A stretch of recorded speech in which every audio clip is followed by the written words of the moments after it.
माननीय न्यायमूर्ति मनोज कुमार गुप्ता जी,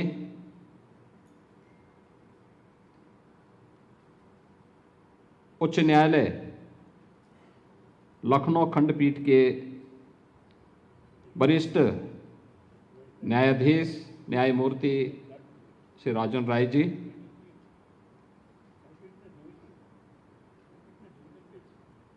उच्च न्यायालय लखनऊ पीठ के और लखनऊ के प्रशासनिक न्यायाधीश न्यायमूर्ति श्री राजेश सिंह चौहान जी,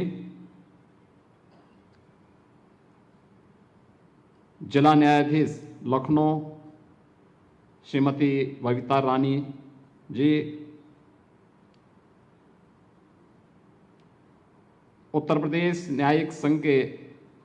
सेवा संघ के अध्यक्ष श्री रणधीर सिंह जी, सचिव उत्तर प्रदेश न्यायिक सेवा संघ से हरेंद्र बहादुर सिंह जी, आज के इस समारोह में उपस्थित इलाहाबाद उच्च न्यायालय से जुड़े हुए हमारे सभी सम्मानित न्यायमूर्तिगण, अवकाश प्राप्त न्यायमूर्तिगण और प्रदेश भर से आए हुए हमारे सभी न्यायिक अधिकारीगण और उपस्थित बहनों और भाइयों, 42वें अधिवेशन के अवसर पर प्रदेश की इस राजधानी में आप सबकी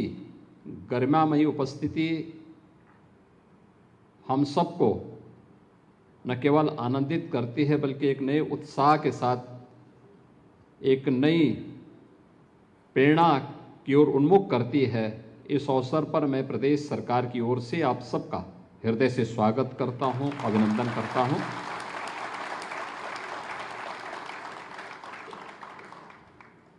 मेरे लिए यह अवसर इसलिए भी महत्वपूर्ण है कि उत्तर प्रदेश न्यायिक सेवा संघ के इससे पूर्व सन 2018 के अधिवेशन में भी मुझे आने का अवसर प्राप्त हुआ था और उस अवसर पर मुझे यह देख करके प्रसन्नता की अनुभूति हुई थी कि यह केवल एक संघ का अधिवेशन मात्र नहीं बल्कि उन बेस्ट प्रैक्टिसेस पर भी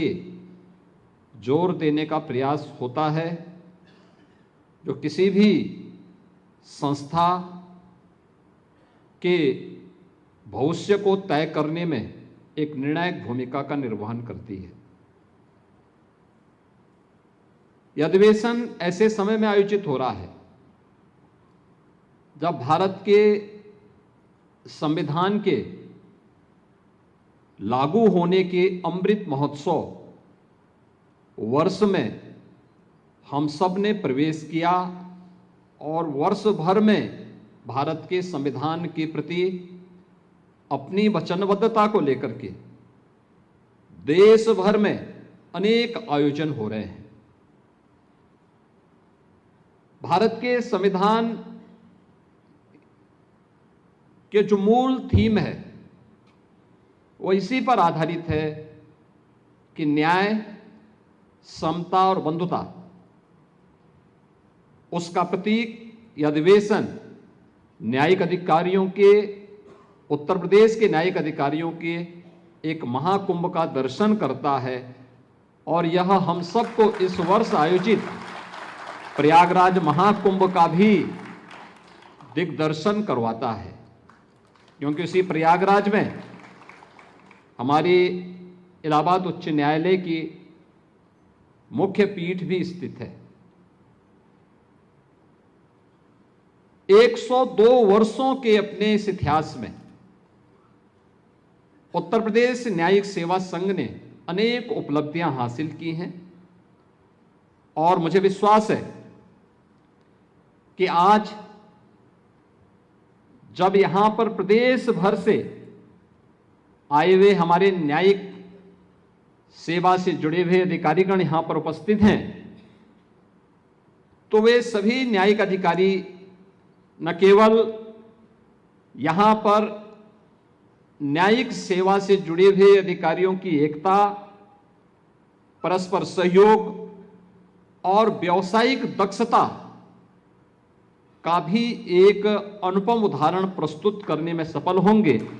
इस विश्वास के साथ मैं इस अवसर पर आप सभी को अपनी शुभकामनाएं देता हूं। यह हमारे लिए गौरव का विषय है कि देश का सबसे बड़ा और दुनिया का किसी भी राज्य से जुड़ा हुआ सबसे बड़ा उच्च न्यायालय हमारे प्रदेश में स्थित है। आज यहां प्रदेश के हमारे मुख्य न्यायाधीश जी का भी और प्रदेश के हमारे इलाहाबाद उच्च न्यायालय और लखनऊ उच्च न्यायालय के हमारे वरिष्ठ जो न्यायाधीश हैं, उनके अलावा हमारे तमाम अन्य न्यायमूर्ति गणों का हमें यहां सानिध्य प्राप्त हो रहा है। यह मेरे लिए और खास तौर पर उत्तर प्रदेश के लिए अत्यंत महत्वपूर्ण है, क्योंकि किसी भी राज्य के लिए उसके परसेप्शन को वहां के जनमानस में विश्वास के रूप में प्रस्तुत करने के लिए देश और दुनिया के सामने अपने आप को प्रस्तुत करने के लिए न्यायपालिका की एक बड़ी भूमिका होती है। हम सब जानते हैं कि देश की आजादी के अमृत महोत्सव वर्ष के अवसर पर देश के यशस्वी प्रधानमंत्री जी ने देशवासियों को देश की आजादी के शताब्दी महोत्सव के अवसर पर एक विकसित भारत के संकल्प के साथ जोड़ा था। विकसित भारत कैसा होगा, इसकी शुरुआत हमें अपनी इकाई से प्रारंभ करना होगा। हम राज्य में कार्य कर रहे हैं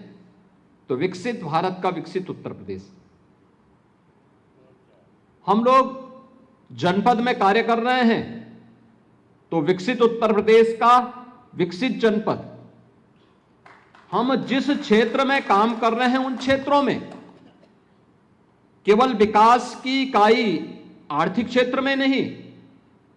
बल्कि समग्रता को लेकर के जब चलेगी तो वह समग्रता सबकी खुशहाली का कारण बनेगा, सबकी समृद्धि का कारण बनेगा। और उसका रास्ता प्रारंभ होता है एक सुदृढ़ न्यायिक व्यवस्था से। न्याय सुगम भी हो और त्वरित भी हो। सुशासन के लक्ष्य को अगर हमें प्राप्त करना है तो हमें न्याय को उतना ही सुगम और उतना ही त्वरित भी बनाना पड़ेगा। और इस दिशा में जो प्रयास हुए हैं, मैं यहां पे न्यायिक सेवा संघ के अध्यक्ष जी का उनका वक्तव्य सुन रहा था, देख रहा था कि कैसे गत एक वर्ष में, यानी वर्ष 2024 में अगर हम देखते हैं तो हमारे जनपद और ट्रायल कोर्ट्स में 72 लाख मामलों का निस्तारण हुआ है। यानी 72 लाख एक बड़ी संख्या है, लेकिन आज भी हमारे सामने चैलेंज है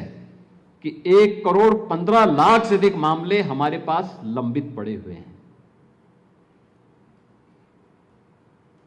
जितने नए मामले आए थे उससे ज्यादा मामलों को हम लोगों ने समाधान किया, और उसका परिणाम प्रदेश के अंदर भी आप सबको देखने को मिल रहा होगा। हमारी स्पीड जितनी तेज होगी, हम आम जन के मन में उतना ही दृढ़ विश्वास बनाने में सफल होंगे। और उन सभी बातों को ध्यान में रख करके ही सरकार ने भी इस बात को सुनिश्चित किया है कि हम भी उस दिशा में न्यायिक व्यवस्था को और भी सुदृढ़ बनाने के लिए न्याय को और भी सुगम और त्वरित बनाने में राज्य सरकार भी अपनी भूमिका का निर्वहन कर सके। मैं अभिनंदन करूंगा आप सबका इस बात को लेकर के कि नए भारत में न्यायिक प्रणाली कैसे होनी चाहिए। उस दृष्टि से 3 नए कानून 1 जुलाई 2024 से लागू हुए और प्रारंभ में जो आशंका थी कि ये 3 नए कानून लागू होने, इसको आगे बढ़ने में कठिनाई होगी, समझने में दिक्कतें होंगी, लेकिन न्यायिक अधिकारियों ने जितनी तत्परता के साथ इसे लागू किया और आज आम जनमानस के बीच में, यानी 1 वर्ष के अंदर ही यह साबित हो गया कि 3 नए कानून अब दंड पर आधारित नहीं बल्कि न्याय की सुदृढ़ व्यवस्था पर भारत की न्यायपालिका की नींव को और मजबूती के साथ आगे बढ़ाने में सफलतापूर्वक आगे बढ़ रहे हैं। यह हमारी न्यायिक प्रणाली और भारत के लोकतंत्र की एक मजबूत इमारत को आगे बढ़ाने में एक मील के पत्थर साबित होने जा रहे हैं। यह हमने पिछले 1 वर्ष के अंदर फिर से इस बात को महसूस किया है। आज के इस अवसर पर जब हम यहां पर इस सम्मेलन में यहां पर उपस्थित हुए हैं, मैं जरूर इस बारे में ध्यान भी आकर्षित करना चाहूंगा कि उत्तर प्रदेश सरकार इस बात के लिए प्रतिबद्ध है, क्योंकि मेरा यह मानना है सुशासन के लक्ष्य को हम लोग न्यायपालिका के द्वारा किए जाने वाले कार्यों और एक आम जनमानस को जितनी भी समय पे सस्ती और सुगम न्याय उपलब्ध हो सकता है, वह हमारे सुशासन के लक्ष्य को प्राप्त करने के लिए और विकसित भारत के प्रति हमारी प्रतिबद्धता को आगे बढ़ाने में निर्णायक भूमिका का निर्वहन करने वाला है। और इस दृष्टि से हम लोग प्रारंभ से इस बारे में पूरी प्रतिबद्धता के साथ कार्य करते रहे हैं और इसमें सरकार ने हर स्तर पर प्रयास भी किया है। 2024-25 में माननीय उच्च न्यायालय इलाहाबाद के माननीय न्यायमूर्तिगणों के लिए प्रयागराज में आवास के निर्माण के लिए 62 करोड़ 41 लाख रुपए की हम लोगों ने प्रशासनिक और वित्तीय सहायता स्वीकृति दी है।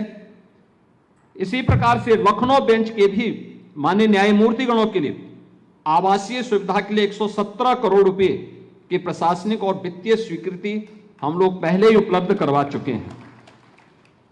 उच्च न्यायालय लखनऊ के यहां के अधिकारियों और कर्मचारियों के लिए भी 99 करोड़ रुपए की आवास निर्माण की सहायता हम लोग उत्तर प्रदेश सरकार के द्वारा पहले ही उसको जारी कर चुके हैं। और प्रयागराज में भी माननीय उच्च न्यायालय के अधिकारियों के लिए 896 आवास भवनों के निर्माण के लिए भी हम लोगों ने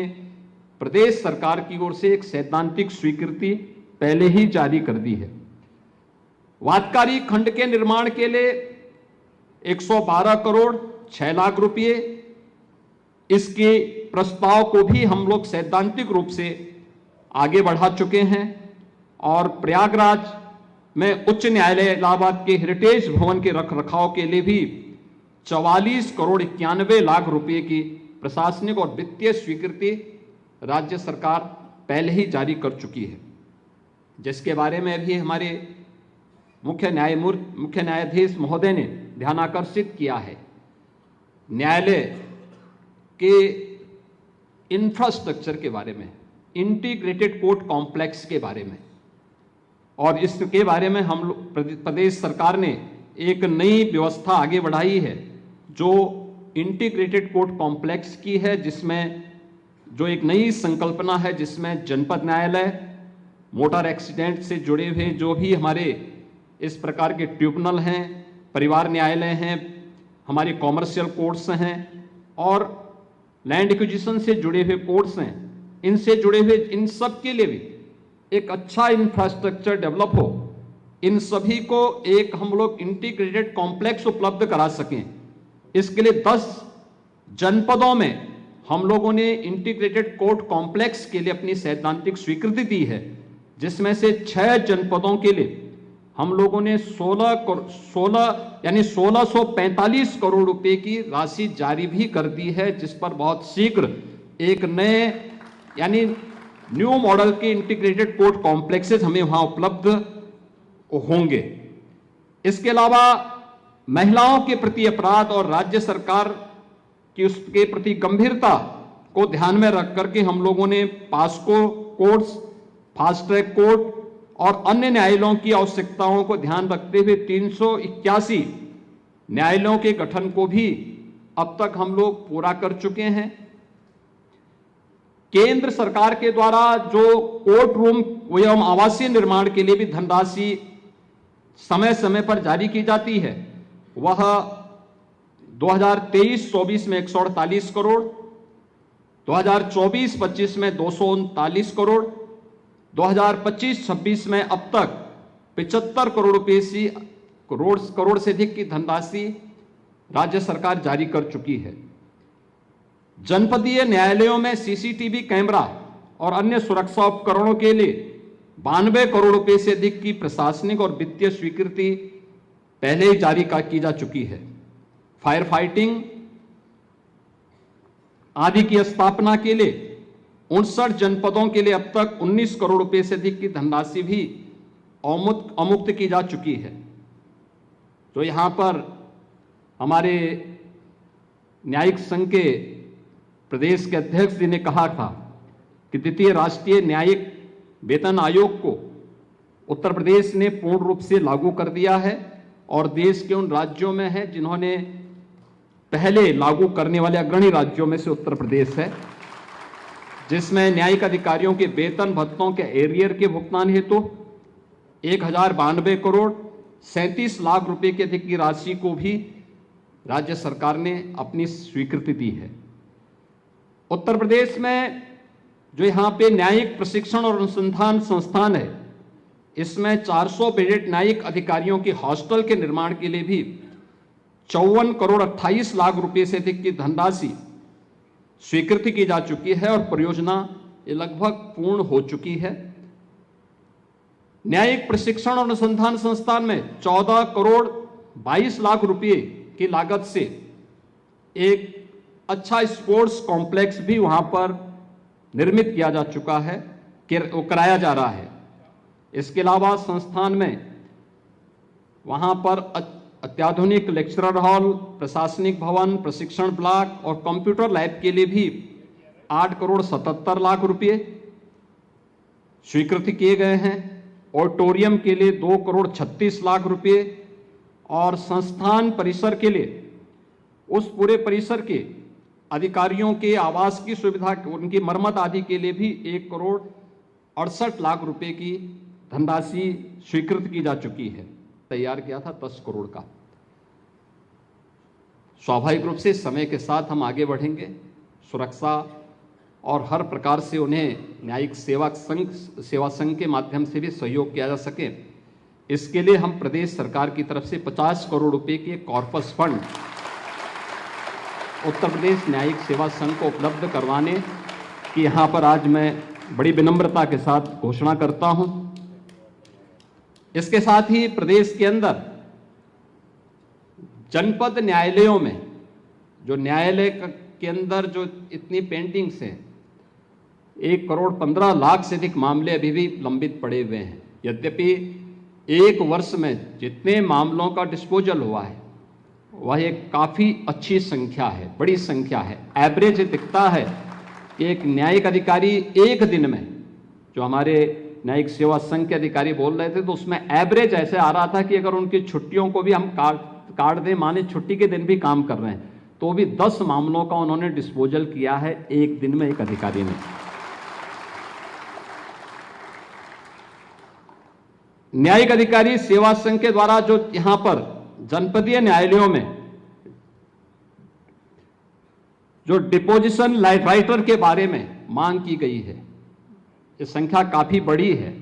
लेकिन हम लोग इन्हें आउटसोर्स से इसमें सैद्धांतिक सहमति दे रहे हैं। इस बारे में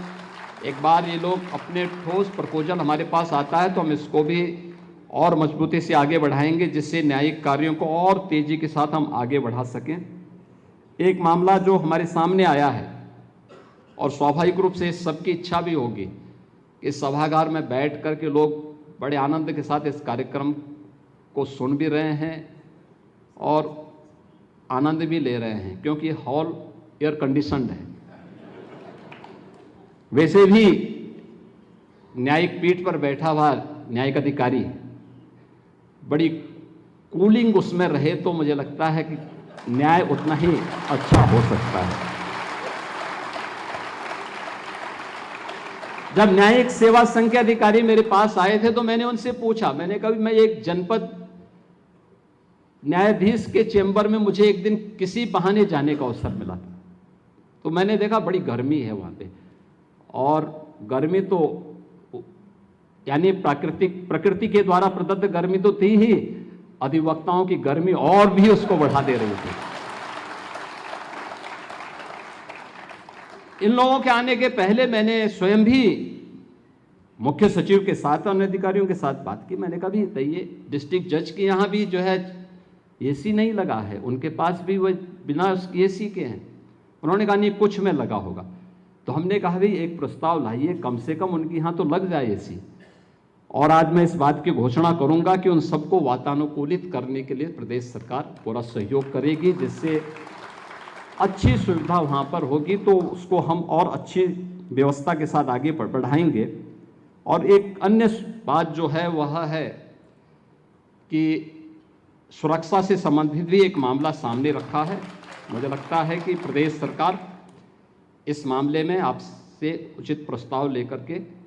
और प्रत्येक जनपद स्तर पर इस मामले को भी पूरी प्रतिबद्धता के साथ आगे बढ़ाएगी। मैं एक बार फिर से उत्तर प्रदेश न्यायिक सेवा संघ से जुड़े हुए आज के इस अधिवेशन में आप सबका यहाँ पर खासतौर पर अपने इलाहाबाद उच्च न्यायालय के मुख्य न्यायाधीश महोदय का, अपने इलाहाबाद उच्च न्यायालय और लखनऊ उच्च न्यायालय के हमारे वरिष्ठ न्यायाधीश महोदयों का, अन्य सम्मानित न्यायमूर्तियों का, रिटायर्ड न्यायमूर्तियों का और आप सभी न्यायिक सेवा से जुड़े हुए प्रदेश भर के सभी न्यायिक अधिकारियों का लखनऊ आगमन पर हृदय से मैं आपका स्वागत करता हूं। आपके इस अधिवेशन के प्रति अपनी शुभकामनाएं देता हूं और विश्वास करता हूं कि आप प्रदेश भर के अंदर न्यायिक क्षेत्र की इन चुनौतियों के साथ साथ उसके समाधान का मार्ग प्रशस्त करेंगे। आप सबके प्रति मेरी शुभकामनाएं हैं। धन्यवाद। जय हिंद।